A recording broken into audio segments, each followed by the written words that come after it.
Exceedingly busy, I'm assuming. Yeah, we've worked all through the weekend, late hours, every one of us pulling in extra guys, just trying to keep up. Well, I think maybe there's some opportunities to give folks at home a few takeaways. At this point, if someone has been trying to find a tree service to come out and remove a tree, what advice do you give them in terms of how long the wait's going to be, given how busy all you guys are?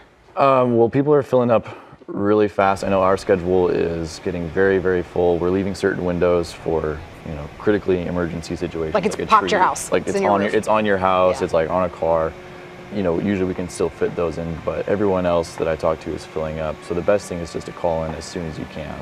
How do you decide as a homeowner when to remove it yourself, just to get out there and do it? What advice would you give to people? I would advise people to almost never do that. Oh, okay. The DIY tree work is one of the biggest risks to homeowners. It's a very dangerous line of work. It's one of the most deadliest professions in the country. So if it's like just some branches on your yard that you need to cut up and get out of there, sure. If you have something leaning against your house or a hazardous limb, unless you have specialty training, you should leave that to an arborist. What can people do at home if they were lucky and none of their trees came down, but they want to go out and sort of give an inspection? What signs are people looking for that might tell them it's time to give you guys a call, even if they didn't have a tree come down? You can look for big knots in the tree or big bulges. You can check around the stump for rot, or you can see right away when a certain area of the tree might have an infection. If you have excessive wood pecking, there could be wood boring infestation.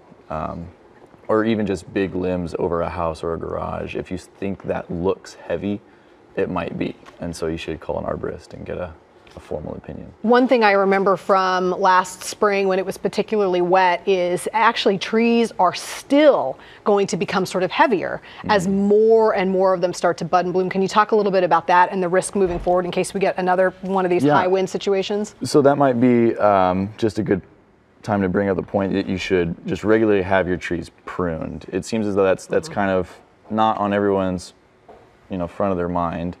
A tree is just this thing that you have in your yard, and you ignore it. It grows and it's fine. Complain about the leaves once a year. Yeah, right.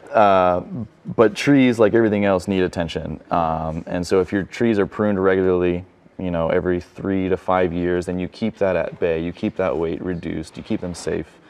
You clean out all the dead wood. Thin them out, and then that also gives an arborist an opportunity to inspect the tree for just overall health. So if you're worried about the weight coming on with the leaves, might be time just to get that prune and get on top of it and then keep that going. All right. I think you guys, that certainly gave me some things that I've got to go check out. We've got some very, very big, tall trees that have stood the test of time in a few windstorms since we've lived there, but it's always a good reminder to get out there and check things out for yourself. Absolutely. Eric Pavola with Urban Timber Tree Service, and I know right after this, you're right out the door off to your next call. Back to Southwest and back up that tree. All right. Well, listen, right? Doesn't that just say it all? Somebody's got to do it. Yeah. There's a tree limb with your name on it. Thank you. Thank you so much.